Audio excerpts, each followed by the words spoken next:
मीनाक्षी एका गरीब घरातील मुलगी. आई हातावर पोट भरायची म्हणून तिचं लग्न शेजारच्याच गावातील एका मध्यमवर्गीय कुटुंबातील मुलासोबत अगदी कमी पैशांमध्ये आईने करून दिलं होतं. कारण मीनाक्षी दिसायला फार सुंदर होती. मीनाक्षी नेहमीच आपला भूतकाळ आठवून खूप घाबरायची. पण तिच्या आईने तिला काही गोष्टी समजावून सांगितल्या की ती परत नॉर्मल व्हायची. सासरी तिला खूप त्रास दिला जात होता. पहिली मुलगी झाली म्हणून टोमणे मिळत होते. दुसरीही मुलगी झाली पण घरच्या माणसांमुळे तिला गमवावे लागले. मीनाक्षी एक स्त्री होती. माहेरची परिस्थिती गरीब होती. आई एकटी असल्याने तिच्याकडे परत जाऊ शकत नव्हती. म्हणून ज्या परिस्थितीत आहे तसंच तिने जगायचं ठरवलं. नवऱ्याचा सासूचा सासुरवाद सहन केला. असेच थोडे दिवस गेले. मीनाक्षीला परत दिवस गेले होते. तिचा नवरा तिला आता म्हणत होता, यावेळी तरी मुलगा हवा मला, नाहीतर आता बस झाला आपला संसार. आई मला दुसरं लग्न करण्याविषयी बोलत आहे. घराला वंश हवाय. नवऱ्याच्या बोलण्यावर मीनाक्षीला खूप भीती वाटत असे. ती देवाकडे सतत मुलगा दे म्हणून प्रार्थना करत असे. त्याचवेळी प्रकाशच्या घरी त्याच्या नातेवाईकांमधील एक व्यक्ती आली आणि मुलावर विषय निघाला म्हणून त्या व्यक्तीने प्रकाशला सांगितलं, अरे मीनाक्षीला शहरातील डॉक्टरांकडे घेऊन जा आणि तिथे लिंग तपासणी कर. मुलगा आहे किंवा मुलगी डॉक्टर लगेच सांगतात. मुलगा असेल तर ठेव, मुलगी असेल तर गर्भपात करून टाक. त्या व्यक्तीचे बोलणे ऐकून मीनाक्षीच्या नवऱ्याला व सासूला खूप आनंद झाला. त्यांनी लगेचच मीनाक्षीला 4थ्या महिन्यात शहरातील डॉक्टरांकडे नेले. तपासणी केल्यावर त्यांना समजले की मीनाक्षीच्या पोटात वाढत असणारा गर्भ मुलीचा आहे. प्रकाश नाराज होऊन लगेचच डॉक्टरांना गर्भपात करण्याविषयी बोलला. हॉस्पिटलचे बिल देऊन तो मीनाक्षीला घेऊन परत घरी आला. आता मात्र त्यांच्या घरात सतत ह्या गोष्टीवरून भांडणे होत असे. मीनाक्षीची पहिली मुलगी 3 वर्षांची झाली होती. तिचा चांगला सांभाळ करायचा सोडून, तिला जीव लावायचं सोडून सतत मीनाक्षीला वंशाच्या दिव्यावरून बोललं जायचं. तू करंटी आहेस, अपशकुनी आहेस, वांज आहेस म्हटलं जायचं. स्वतःवर इतके सारे आरोप ऐकून मीनाक्षी आता बोलायला शिकली. मी वांज नाही, मला दिवस जातात. तुमच्या खानदानाचा वंश आधीच मी जन्माला घालून झाले आहे. मुलगी असली म्हणून काय झालं, तुमचंच रक्त आहे ती. पण मीनाक्षीच्या कोणीच ऐकून घेत नव्हतं. ती आता खूप नाराज राहायला लागली होती. नवरा थोडासुद्धा तिचा विचार करत नव्हता. तिच्यावर पहिल्यासारखे जास्त प्रेम करत नव्हता. फक्त रोज रात्री नवऱ्याचा हक्क गाजवत असे. रोज रात्री तिचे शारीरिक शोषण करत असे. काहीच महिन्यात तिला परत दिवस जात. 3-4 महिने झाल्यानंतर तो लगेचच तिला हॉस्पिटलमध्ये घेऊन जात. तिची तपासणी करत. पोटातील लिंगाची चाचणी केल्यावर जेव्हा मुलगी आहे असे समजलं की तो लगेचच तिचा गर्भपात करायला सांगत. आता मात्र सततच हे मीनाक्षीसोबत घडत होतं. शारीरिक तसंच मानसिक शोषण तिचं केलं जात होतं. याने ती संपूर्ण खचली होती. सारखी गरोदर होत, सारखी तिची लिंग तपासणी होत आणि लगेचच मग गर्भपात होत. असं कितीदा तिच्यासोबत घडले. या सगळ्या गोष्टींना ती फार कंटाळली. नवऱ्यासोबत भांडण करू लागली. मी एक जिवंत माणूस आहे, मुलं जन्माला घालण्याची मशीन नाही असे म्हणू लागली. तेव्हा तिचे सासू आणि नवरा तिला म्हणाले, मग आम्हाला सुद्धा तुझी काही गरज नाही. तुझ्या मुलीला इथून उचल आणि तू तुझ्या घरी चालती हो. आम्हाला तुझी काहीही एक गरज नाही, जर तू आम्हाला आमच्या घराचा वंश देणार नसेल तर. आता मात्र मीनाक्षीला प्रश्न पडला. तिच्या आईचे निधन झाले होते. माहेरची गरिबीची परिस्थिती होती म्हणून माहेरी छोटं घर सोडून दुसरे काहीच नव्हतं. अशा परिस्थितीत आपल्या या मुलीला घेऊन तिथे एकटीनं राहणं तिला बरोबर वाटलं नाही. माझ्या मुलीला आजीचं, तिच्या बापाचं प्रेम मिळणं गरजेचं आहे म्हणून तिने तिच्या नवऱ्यासोबत राहण्याचा निर्णय घेतला. परत एकदा तिचे मानसिक तसेच शारीरिक शोषण होऊ लागले. याही वेळी तिला दिवस गेले. 4था महिना लागल्यानंतर प्रकाशने लगेचच तिला डॉक्टरांकडे चेकअपसाठी नेले. यावेळी प्रकाश तिला जातानाच म्हणत होता, हे बघ, या गोष्टीसाठी माझा खूप पैसा खर्च होत आहे. यावेळी तरी मला मुलगा हवा आहे, नाहीतर तुला मी ओळखत नाही. मीनाक्षीचं आयुष्य तिला साथ देत नव्हतं. नशिबाने तिच्यासोबत खेळ मांडायचं ठरवलं होतं. यावेळी जेव्हा तिची लिंग तपासणी चाचणी झाली तेव्हा त्यात तिला समजलं की मीनाक्षीला मुलगा आहे. प्रकाशला ते ऐकून फार आनंद झाला. पण डॉक्टर पुढे जे काही बोलले ते ऐकून मात्र त्याच्या पायाखालची जमीन सरकली. डॉक्टर प्रकाशला बोलले, हे बघा, तुमच्या बायकोच्या पोटात मुलगा आहे. हे आम्ही तुम्हाला जसे सांगितले तसे आता पुढे जे काही आम्ही तुम्हाला सांगणार आहोत ते शांततेने ऐका. तुमच्या बायकोच्या आम्ही काही टेस्ट केल्या, त्यात आम्हाला असे समजले की तुमच्या बायकोला HIV आहे. त्यांची HIV टेस्ट पॉझिटिव्ह आली आहे. प्रकाश खूप घाबरला आणि म्हणाला, माझ्या बायकोला एड्स आहे, हे कसं शक्य? तेव्हा डॉक्टरने त्याला काही गोष्टी समजावून सांगितल्या. तेव्हा प्रकाशने त्याला विचारलं, डॉक्टर, म्हणजे माझ्या मुलाला सुद्धा एड्स असेल का? डॉक्टर बोललेत, हे बघा, असूही शकतो आणि नसूही शकतो. एड्स नसेल तर आपल्याला आत्ताच त्याच्या काही ट्रीटमेंट सुरू कराव्या लागतील, म्हणजे तुमचं बाळ जन्माला आल्यावर त्याचे रिपोर्ट निगेटिव्ह असेल. आता मात्र प्रकाश खूपच चिंतेत पडला. त्याला तर काहीच समजत नव्हते की आता काय करावे. एकीकडे आपल्याला मुलगा होणार याचा त्याला आनंद होत होता, पण दुसरीकडे बायकोला एड्स आहे हे ऐकून त्याला खूप जास्त राग येत होता. तो तिला घरी घेऊन आला. आपल्या आईला त्याने सगळा प्रकार सांगितला. इथेही आता मीनाक्षीलाच बोललं जात होतं. तिच्या नवऱ्यानं तिच्यावर खूप घाण आरोप लावले. तू कुठे झोपायला गेली होतीस? कोणत्या पुरुषांकडे गेली होतीस की तू हा रोग आमच्या घरात घेऊन आलीस? मी सोडून असे कोणकोणते पुरुष ओळखीतले आहेत तुझ्या? प्रकाशचे असे बोलणे मीनाक्षीचे जीव घेत होते. ती रडून रडून त्याला सांगत होती, मी कोणत्याही पुरुषाकडे नजर उचलून बघितलं सुद्धा नाही. मी फक्त माझा नवरा सोडून कधीच कुणाला जवळ केलं नाही. तुमचा खूप मोठा गैरसमज होत आहे. मी पतिव्रता स्त्री आहे. मी काहीही चुकीचे काम केले नाही.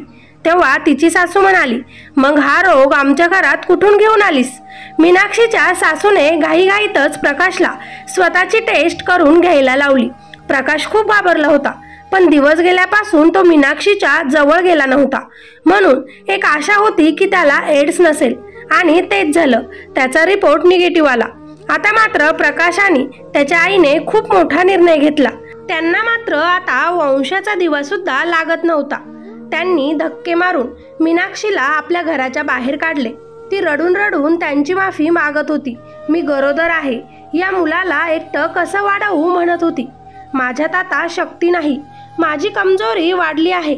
4 वर्षांची आपली मुलगी आहे, आता आयुष्य कसं जगू? डॉक्टरांनी सांगितलं आहे, जर पोटातील बाळाला एड्स नसेल तर काही ट्रीटमेंट करू, वारंवार नवऱ्याला म्हणत होती. पण तिचा नवरा तिला म्हणाला, हे बघ, तुला एड्स आहे म्हटल्यावर तुझ्या पोटात वाढणाऱ्या तुझ्या त्या मुलाला सुद्धा एड्स असेल, म्हणजे इथून पुढे आपल्या पूर्ण खानदानात एड्स पसरेल. त्यामुळे आजपासूनच तुझा आणि माझा संबंध संपला. मी दुसरे लग्न करून घेणार आहे.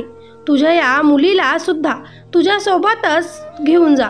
म्हणून त्यानं त्याच्या मुलीच्या व बायकोच्या तोंडावर दरवाजा लावून घेतला. आता मात्र मीनाक्षी खूप जास्त रडत होती.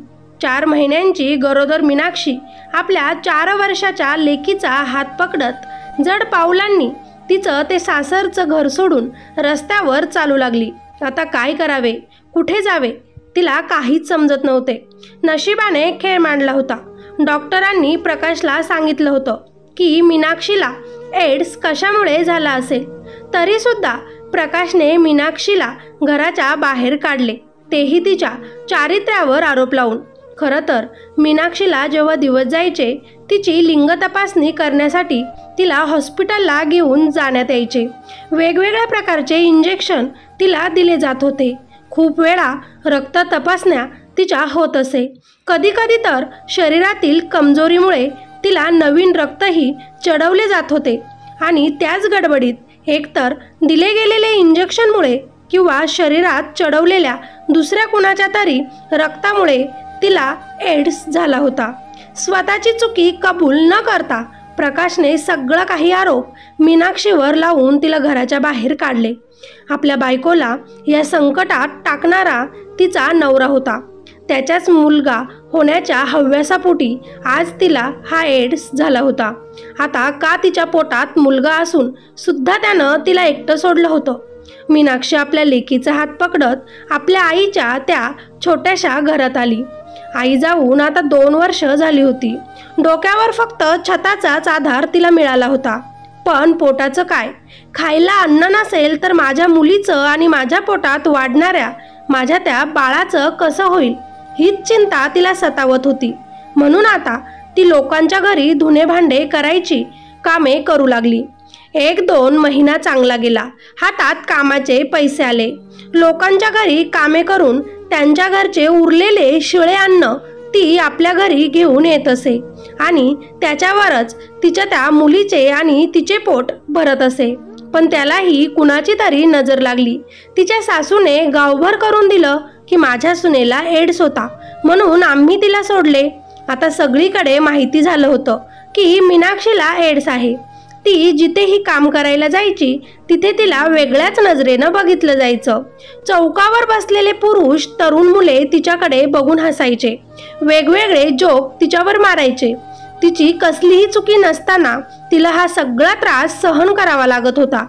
ज्यांच्या घरात ती काम करत होती त्या लोकांनीही हळूहळू आता तिला कामावरून काढून टाकायला सुरू केलं. कुठेही ती काम करायला जेव्हा जात असे तिच्याकडे अगदी संशयास्पद नजरेनं बघितलं जात होतं.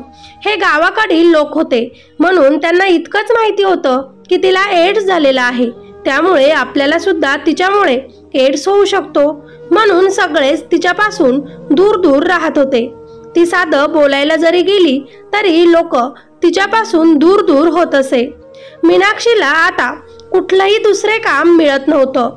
2-3 महिने केलेल्या कामाचे पैसे तिने आपल्या डिलिव्हरीसाठी जपून ठेवले होते. आपल्या पोटातील बाळाला एड्स होऊ नये म्हणून त्यावरती ती खर्च करत होती. त्यातच डॉक्टरांनी तिला सांगितलं होतं मूल झाल्यानंतर सुद्धा त्याच्या काही टेस्ट केल्या जातील, वेगवेगळे उपचार त्याच्यावर केले जातील, तेव्हाच ते बाळ पूर्णपणे नॉर्मल होईल, त्याला एड्स राहणार नाही.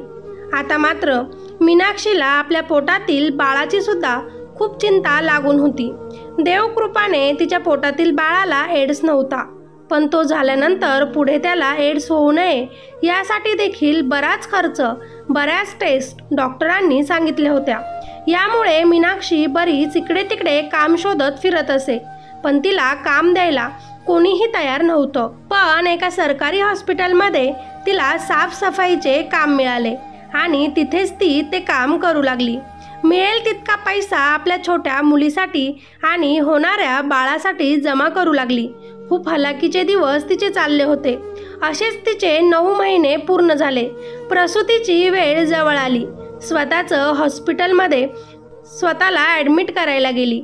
पण बाळंतपणामध्ये काही अडचणी आहेत, पैसे जमा करावे लागतील तेही लगेच, असे डॉक्टर म्हणाले. तिच्या मागे पुढे फिरणारं कोणी नव्हतं. 4 वर्षांची मुलगी काय करणार? आता मात्र आपल्या मुलीला जवळ घेत हॉस्पिटलच्या मागेच मीनाक्षी बसली. तिला प्रसूतीच्या काळात जोरजोरात येत होत्या. तिने डॉक्टरांना बरीच विनवणी केली, पण त्या डॉक्टरांनी तिला हॉस्पिटलमध्ये घेतले नाही, तेही फक्त पैशांसाठी. एखाद्याचा जीव जात आहे हे डॉक्टर बघू शकतात, पण काही पैशांसाठी ते आपलं पाऊल तिथेच ठेवतात. माणुसकीच्या नात्याने डॉक्टरांनी मीनाक्षीची मदत करायला हवी होती, पण तसं काहीच घडलं नाही. उघड्यावरच मीनाक्षी प्रसूतीच्या काळात देत होती. त्या हॉस्पिटलमध्येच काम करणाऱ्या स्त्रियांना मीनाक्षीची कीव आली. त्यांनी घाईतच काही साड्या, कपडे जमा केले आणि मीनाक्षीच्या आजूबाजूला पकडून एकीने तिचा हात पकडत तिला कळा द्यायला लावल्या. खूप कष्ट, हाल, अपेक्षा सहन करत तिने शेवटचा श्वास वरती घेत जोराची कळ दिली आणि त्यासोबतच एका गोंडस मुलाला जन्म दिला. त्या छोट्या मुलाकडे बघत ती आपलं सगळं दुःख विसरली. मदतीला धावून आलेल्या त्या स्त्रियांना धन्यवाद म्हणू लागली. आता आपण आपल्या या मुलीसाठी आणि मुलासाठीच जगायचं तिने ठरवलं. पण पुढे प्रश्न उभा राहिला, तो म्हणजे मला एड्स आहे, लोक कामं देत नाहीत, पैसा आणायचा कुठून, कसं जगायचं, कसं या मुलांचं पालन पोषण करायचं? हा विचार मनात धरत ती आपल्या छोट्याशा घरी परत गेली. 2 दिवसांचं बाळ समोर होतं. त्याच्याकडे बघत ती विचार करत होती, जर माझ्या बाळाला एड्स झाला तर? परत विचार करत होती, पण डॉक्टरांनी त्याला एड्स नाही असं आधीच सांगितलं होतं, पण होऊही शकतो हे सुद्धा सांगितलं होतं. आता मी काय करू? इतका पैसा तर माझ्याकडे नाही की मी माझ्या मुलाला हॉस्पिटलमध्ये घेऊन त्याचा काही इलाज करू शकते. पण तरी मोठ्या हिमतीने तिने आपल्या मुलाला एड्स होऊ नये यासाठी आपल्या गावातीलच एका मोठ्या पैशावाल्या माणसाची मदत घेतली. त्याच्या हातापाया पडली आणि म्हणाली, साहेब, मला काही पैशांची मदत करा. 1-1 रुपया करून तुमचे सगळे पैसे मी फेडेल. तेव्हा तो मोठा माणूस तिच्याजवळ येत तिला म्हणाला, मीनाक्षीबाई, पैसे तर मी तुला दिले असते, पण तू माझ्या काही कामाची नाहीस आता.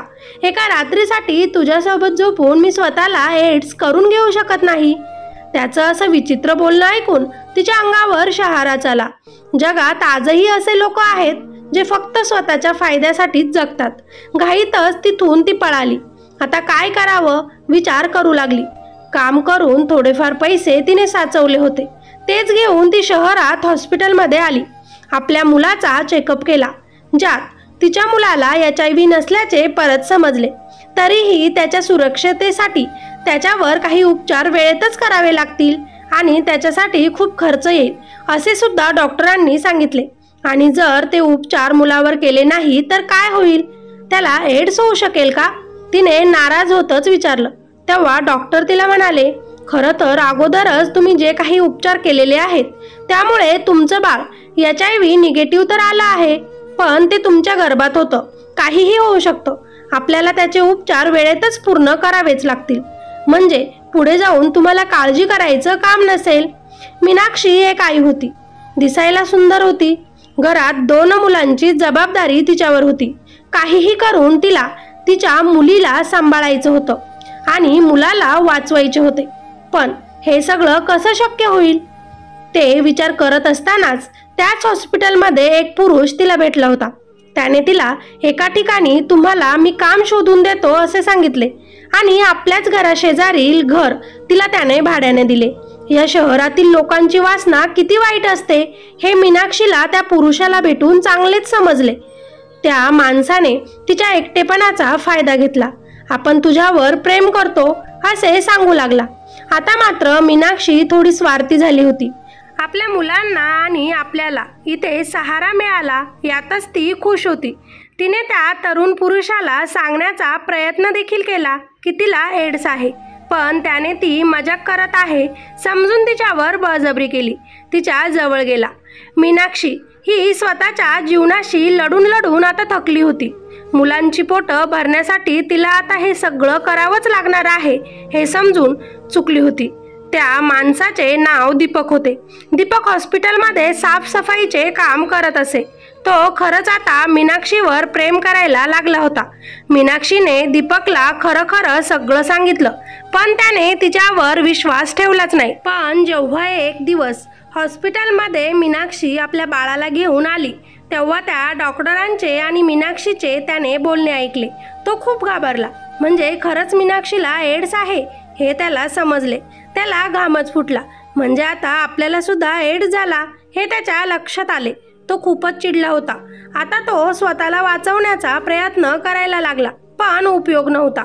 इकडे मीनाक्षीला काहीही करून आपल्या लहान बाळासाठी सगळे उपचार करून घ्यायचे होते आणि वेळेतच पैसे डॉक्टरांपर्यंत पोहोचवायचे होते. पण पैसे मिळत नव्हते, म्हणून तिने दीपकलाच परत आपल्याला पैशांची गरज आहे असे सांगितले. पण दीपक खूप चिडला आणि म्हणाला, तुला जर एड्स होता तर मी तुझ्याजवळ येण्या अगोदरच तू मला का थांबवले नाही? तेव्हा मीनाक्षी चिडली आणि म्हणाली, मी तर तुला थांबवत होते, पण तुझ्यातला पुरुष जागा झाला होता ना तेव्हा तुला माझे खरे वाटले नाही. त्यात माझी काय चुकी? आयुष्याने माझ्यासोबत खेळ मांडला आहे. तुमच्यासारखे पुरुष एकटी स्त्री बघून तिचा फायदा घेतात. तूही घेतलाच. मी तरी देखील तुझा विचार केला, तुला सांगितलं, पण तू तर मजाकमध्ये सगळं घेतलंस. आता मात्र दीपक डोक्याला हात लावत खाली बसला आणि तो सुद्धा मीनाक्षीला तिथून बाहेर काढू लागला. ती त्याच्या पाया पडत होती. मला या घराच्या बाहेर काढू नकोस असं म्हणत होती. माझी लहान लहान मुलं आहेत सांगत होती, पण त्याने काहीच ऐकलं नाही. तुझ्यासारख्या एड्स झालेल्या बाईला मी इथे सहारा देऊ शकत नाही तो म्हणत होता. पण मीनाक्षी त्याच्या खूप हातापाया पडली. माझ्या मुलाला एड्स पासून वाचवण्यासाठी मला त्याचे उपचार करायचे आहे म्हणू लागली. दीपकला खरं तर तिचा खूप राग आला होता, पण जितकं तो तिला ओळखत होता त्याचेही तिच्यावर मनापासून प्रेम झाले होते. त्याने तिला एका माणसाकडून काही पैसे बघून दिलेत आणि त्या बाळाचे उपचार सुरू झाले. दीपक आता मीनाक्षी, मीनाक्षींची मुलगी आणि मुलगा यांची काळजी घेऊ लागला. मीनाक्षी दीपकचे खूप आभार व्यक्त करत होती. त्याने आपल्याला किती मोठा सहारा दिला, आपल्या मुलाला जे जीवनदान मिळाले याच्यासाठी आयुष्यभरासाठी ती त्याची ऋणी झाली होती. ते सगळेच आता हसून खेळून राहत होते. त्यांची एक पूर्ण फॅमिली झाली होती. मीनाक्षीची मुलगी पूर्वा आणि मुलगा रोशन दीपकलाच आपला बाप मानू लागले होते. आयुष्यात नव्याने जीवन जगण्याची एक आशा मीनाक्षीच्या मनात निर्माण झाली होती. दीपकला रोशनच्या उपचारासाठी उचललेले पैसे फेडायचे होते, म्हणून तो कष्ट करत होता. मीनाक्षी सुद्धा त्याला हातभार लावत होती. सुखात चाललेला त्यांचा संसार क्षणात परत उद्ध्वस्त झाला जेव्हा रस्ता क्रॉस करत असताना दीपकचा ॲक्सिडेंट झाला आणि तो ह्या सगळ्यांना सोडून देवाघरी गेला. पहिलीची जी वेळ मीनाक्षीवर आली होती तीच वेळ आता तिच्या मुलांवर आणि तिच्यावर आली होती. मुलगी आता 10 वर्षांची होती तर मुलगा 6. एकटी मीनाक्षी हे त्या दोघांना कसं सांभाळेल? दीपकने घेतलेले पैसे कसे फेडेल हाच विचार तिला सतावत होता. परत पहिले दिवस सुरू झाले होते. खाण्यापिण्याचेही हाल होते. ज्याही ठिकाणी काम मागायला जात तिथे तिला बेइज्जत करून हाकलले जात होते. त्यामुळे आपल्या 10 वर्षांच्या मुलीला तिला कामावर पाठवावे लागत. अजून आयुष्य तिच्यासोबत काय खेळ खेळणार हाच प्रश्न ती देवाला विचारायची. आता मात्र सगळ्या खिडक्या दरवाजा बंद झाल्या होत्या जिथून तिला पैसा मिळत. आपल्या 10 वर्षाच्या पूर्वाकडे बघत ती रडत होती. त्या 10 वर्षाच्या मुलीला लोकांच्या घरी धुणं भांडे करायला पाठवताना तिचं काळीज भरून यायचं, पण त्या माणसाचे पैसे कसे फेडायचे हा विचार तिला हे सगळं करायला मजबूर करत असे. आता लोकांच्या नजरा मीनाक्षीच्या मुलीवर टपून होत्या. दीपकने ज्या माणसाकडून रोशनच्या उपचारासाठी पैसा आणला होता तो माणूस आज मीनाक्षीच्या घरी आला आणि आपले पैसे मागू लागला. मीनाक्षी त्याच्यासमोर हात जोडत होती. मी लवकर तुमचे पैसे तुम्हाला परत करेल म्हणत होती, पण शेवटी तोही एक पुरुष होता. तिच्याकडे बघत तो तिला म्हणाला, तुमचे पैसे तर सगळे तेव्हाच भेटले असते जेव्हा तुम्ही एका रात्रीसाठी माझ्याकडे आला असता, पण आत्ताच मला काही दिवसांपूर्वी समजले की तुम्ही त्या कामाच्या सुद्धा नाहीत. म्हणून मला माझे पैसे परत करा आणि इथेच हे संपवा. आता मात्र मीनाक्षी चिडली. छातीवर घेतलेला साडीचा पदर खाली टाकत म्हणाली, म्हणजे फक्त स्त्रीची अब्रूच तुमच्यासाठी सगळं काही असते ना साहेब? एका रात्रीसाठी काय, अशा अनेक रात्री मी तुमच्यासोबत झोपायला तयार आहे. चला या आतमध्ये, करा तुमच्या इच्छा पूर्ण. तेव्हा तो पुरुष म्हणाला, वेडी झालीस का बाई? HIV पॉझिटिव्ह बाईसोबत कोण झोपेल? पण हो, तुला जर तुझे कर्ज फेडायचे असेल तर मी अजून एक ऑप्शन देतो. मी असे ऐकले आहे की तुझी मुलगी सुद्धा तुझ्यासारखीच देखणी आहे आणि तिला काही HIV नाही. तुला मान्य असेल तर तिला तयार करून माझ्याकडे पाठव, तेही एका रात्रीसाठी. तुझे कर्ज फिटेल. त्याच्या बोलण्याने मीनाक्षीच्या पायाखालची जमीन सरकली. ती त्याच्याकडे धावतच गेली आणि कॉलर पकडत त्याला म्हणाली, अरे राक्षस, काय बोलत आहेस? ती माझी निरागस मुलगी आहे.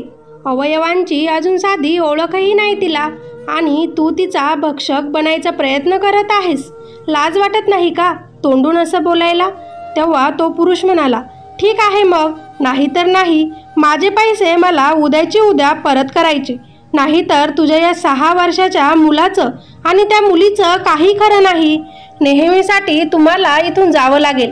सगळ्यांना बर्बाद करून टाकेल मी, म्हणत तो पुरुष घराच्या बाहेर पडला.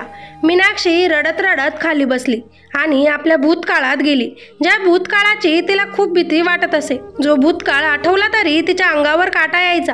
मीनाक्षी जेव्हा 8 वर्षांची होती तेव्हा तिच्याही सोबत अशीच घटना घडली होती. तिच्या आई तिच्यावर खूप प्रेम करत असे. काबाड कष्ट करून घरात पैसे आणत असे, पण बाप मात्र दारुडाच होता.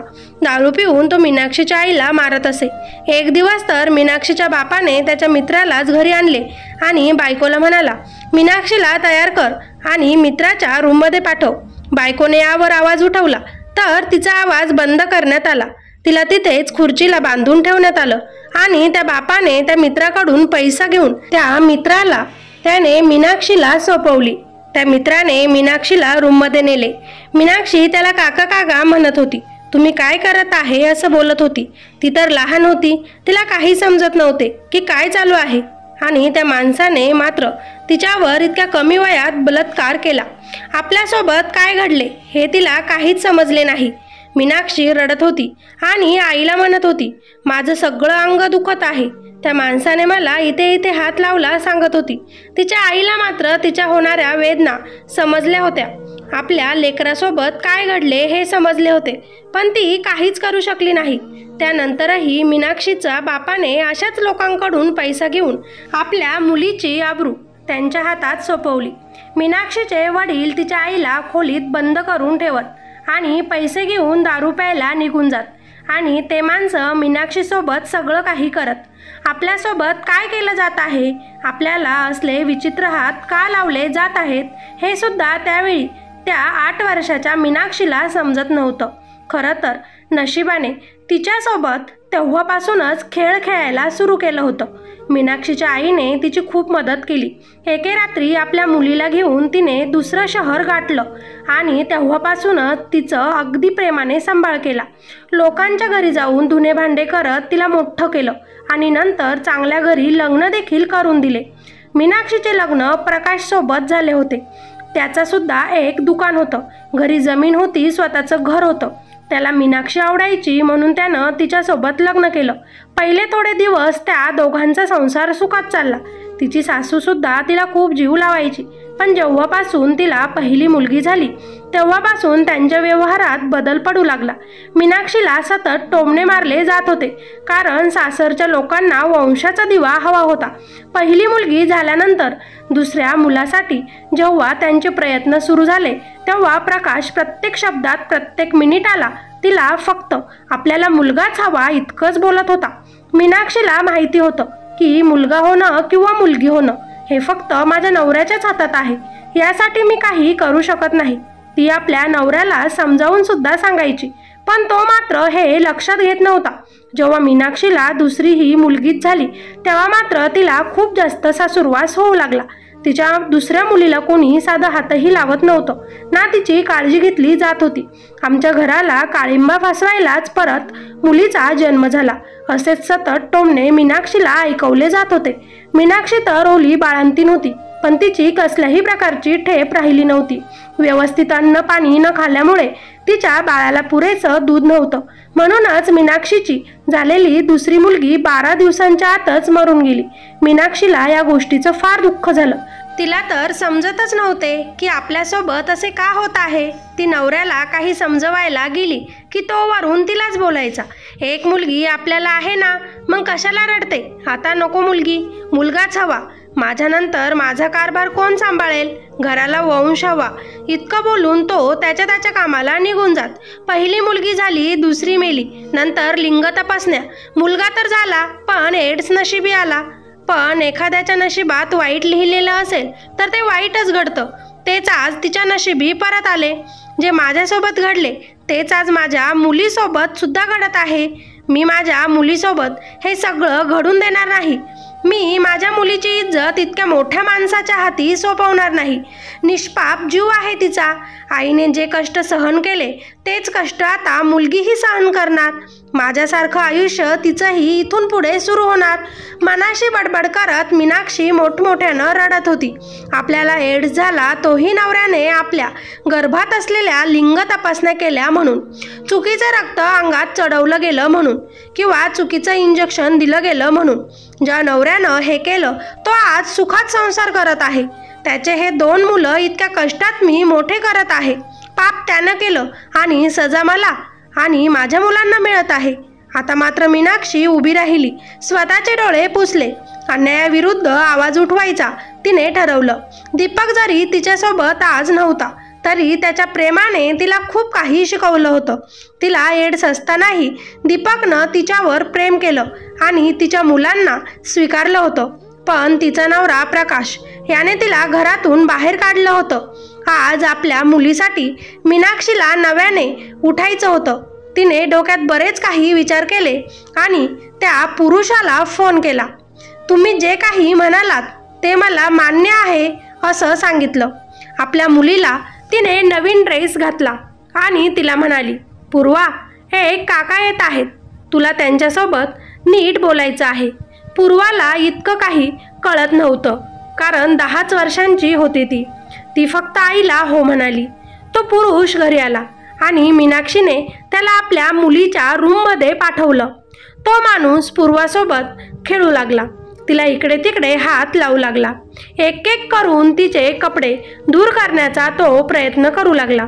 तोच तिथे मीनाक्षीने पोलिसांना बोलवले आणि पोलिसांनी आपल्या डोळ्यांनी एक 10 वर्षाच्या मुलीला आणि 50 वर्षाच्या माणसाला सोबतच बघितले। तो 50 वर्षांचा माणूस मीनाक्षीच्या मुलीची इज्जत लुटण्याचा प्रयत्न करत होता। पोलिसांनी लगेचच त्याला अटक केली। मीनाक्षी त्यांच्यासोबतच पोलीस स्टेशनमध्ये गेली। आपल्यासोबत गेल्या 10 वर्षांपासून काय काय घडले हे सगळे काही तिने पोलिसांना सांगितले, लेखी स्वरूपात दिले। आपल्याला एड्स कसा झाला ते सुद्धा तिने पोलिसांना सांगितले। आपल्या पहिल्या नवऱ्याने आपल्याला कितीदा लिंग तपासण्या केल्या, गर्भात मुलगी असेल तर कितीदा गर्भपात केला, वंशाला दिवा हवा म्हणून माझ्या मुलींचा बळी दिला। सासूने सुद्धा त्याला साथ दिली। 12 दिवसांच्या आत माझी एक मुलगी मृत्युमुखी पडली होती।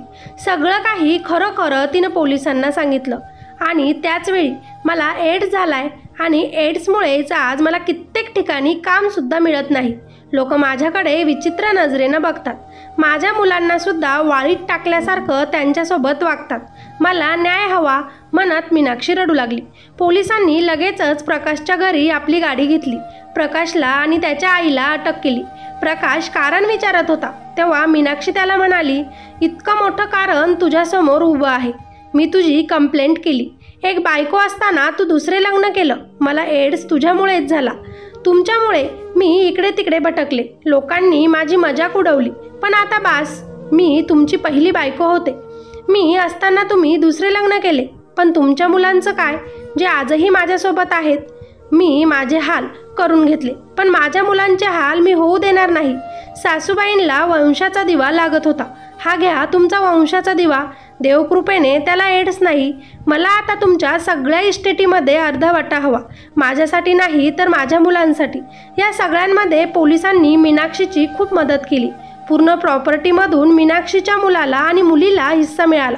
त्यातूनच मीनाक्षीने त्या व्यक्तीचे कर्ज देखील फेडले जो पोलीस स्टेशनमध्ये होता।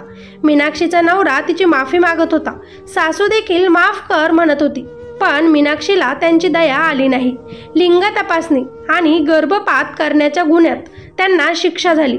मीनाक्षीने आपल्या हक्काचे पैसे घेऊन आणि प्रॉपर्टीत हिस्सा घेऊन ते गाव कायमचे सोडले आणि दुसऱ्या मोठ्या शहरात ती निघून गेली। तिने आपल्या दोन्ही मुलांना खूप शिकवले, स्वतःच्या पायावर उभे केले। ज्या लोकांना एड्स आहे अशा लोकांसाठी तिने संस्था उभी केली, त्यांचीही ती मदत करते।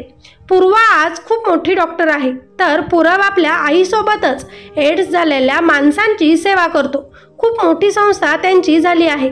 आपल्या आईने किती कष्ट करून आपल्याला मोठे केले याची जाणीव मीनाक्षीच्या दोन्हीही मुलांना आहे, म्हणून मीनाक्षीचे दोन्हीही मुले तिची खूप काळजी घेतात।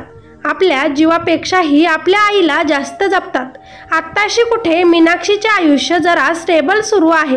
खूप चढ उतार घेऊन शेवटी नशिबाने तिला साथ दिली, नियतीही तिच्यासोबत चालली आणि आज ती तिच्यासारख्या अनेक गरजू लोकांना मदत करते। मीनाक्षीसोबत जे काही घडलं, देव करो ते कधीच कुणासोबत घडू नये। या गोष्टीचे तात्पर्य, लिंग तपासणी करणे हा कायद्याने गुन्हा आहे। मुलगी असो किंवा मुलगा असो, समान मानायला हवं। एखाद्या व्यक्तीला जर एड्स असेल आणि तिने जर आपल्या घरात काम केलं तर आपल्यालाही एड्स होतो असं अजिबात नसतं। हातात हात दिल्याने एड्स होत नसतो, एकमेकांशी बोलल्याने एड्स होत नसतो। त्यामुळे एड्स झालेल्या लोकांना संशयास्पद नजरेनं बघत जाऊ नका, त्यांना आपली गरज असते, त्यांच्याशी प्रेमाने बोला। एड्स तेव्हाच होऊ शकतो जेव्हा एखाद्याला एड्स झाला असेल आणि तो दुसऱ्या पार्टनरसोबत संबंध प्रस्थापित करतो, तेव्हा त्या पार्टनरला त्याच्यापासून एड्स होऊ शकतो। एड्स झालेल्या व्यक्तीचे इंजेक्शन जर चुकून दुसऱ्या व्यक्तीला दिले गेले तेव्हाही एड्स होऊ शकतो। एड्स झालेल्या माणसाचे रक्त जर दुसऱ्या व्यक्तीच्या शरीरात गेले तर त्यालाही एड्स होतो। या गोष्टी करणं टाळा, पण त्या माणसांना वाळीत टाकण्याचे काम करू नका। तेही जिवंत माणसे असतात, त्यांच्यासोबत बोला, त्यांना मदत करा, देव तुमचंही चांगलं करेल। ज्याचे जैसे कर्म तैसे फळ देव नक्की देतो, हे अजिबात विसरू नका। तुम्हाला ही कथा आवडली असेल तर नक्कीच लाईक करा. या कथेत तुम्हाला काय जास्त मनाला स्पर्श करून गेलं हे नक्कीच मला आपल्या कॉमेंटमध्ये सांगा. आणि मला तुम्ही ही स्टोरी कुठून ऐकत आहात हे देखील सांगायला विसरू नका. आणि चला पटकन आपल्या चॅनलला सबस्क्राईब करायला सुद्धा विसरू नका. भेटूया अशाच एका नवीन आणि इंटरेस्टिंग स्टोरीमध्ये. तोपर्यंत धन्यवाद.